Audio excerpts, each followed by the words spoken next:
Valais Agglomération a une réflexion depuis plus de 5 ans sur les problématiques de mobilité en général. On est sur des territoires d'une ville moyenne avec des territoires périurbains et ruraux. La mobilité qui existe aujourd'hui collective ne peut pas répondre à des besoins professionnels.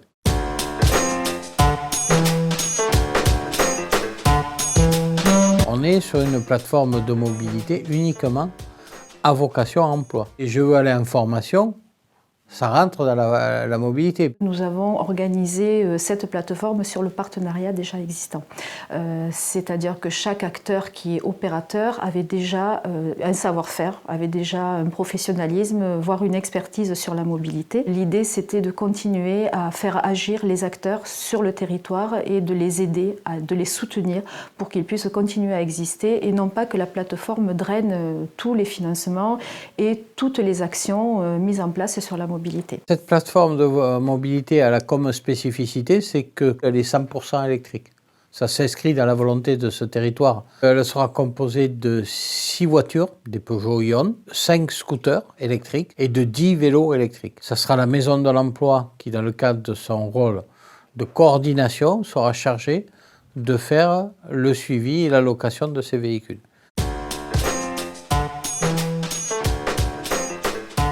La Maison de l'Emploi est une structure de politique publique et depuis 2009, notre rôle sur le territoire, c'est la coordination. Nous avons comme rôle non seulement d'organiser les comités de suivi, qui sont clairement les comités entre opérateurs, d'organiser les commissions de supervision où les financeurs sont invités et où là, on va décider un petit peu de ce qu'on fait, si des personnes ont besoin de prolonger, parce que les véhicules sont loués pour 1 mois en général. En termes de partenariat historique, donc c'est de la prescription aussi, puisqu'on a les prescripteurs, l'UTASI, le Pôle emploi, les ACI, anciens chantiers d'insertion, et la mission locale. Cette plateforme s'appuie donc sur un certain nombre d'acteurs qui sont le PLI Cévenol, la mission locale jeune qui ouvre son auto-école solidaire, sociale et solidaire. L'association ASPI qui va conduire les diagnostics et qui va aussi aider les gens à accéder à des microcrédits. Solidarnet, qui est une association qui existe depuis une quinzaine d'années et qui lutte contre la fracture numérique. Nous appuyons aussi sur la Maison de l'Europe, l'association intermédiaire d'insertion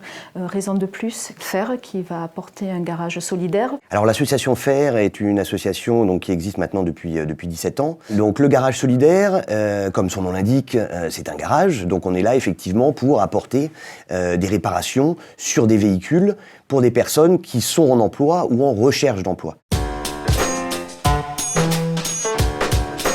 On a mobilisé 200 000 € d'investissement pour acheter des voitures électriques, des scooters électriques et des vélos électriques. On a aussi mis en place, comme on le disait, les 9 opérateurs. Et pour ces 9 opérateurs, pour 2 ans, on a dépensé là, 250 000 € de fonctionnement qu'on a reversé aux associations dans le cadre de la plateforme de mobilité.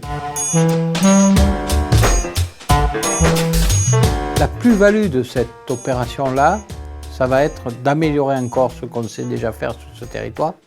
C'est d'être capable de faire travailler plusieurs opérateurs ensemble. Je crois qu'aujourd'hui, si on veut qu'un projet réussisse, c'est fini où le temps on peut faire chacun notre petit projet dans notre coin. L'idée, c'était de faire du sur-mesure sur Alès et surtout d'arriver à s'appuyer sur ce partenariat qui a toujours été très fort, qui donne du sens à cette action vers l'emploi, puisque nous, la plateforme, elle est vraiment clairement vers l'emploi et uniquement vers l'emploi. Donc l'idée de s'appuyer sur des partenaires historiques, ça nous permettait d'avoir cette force-là.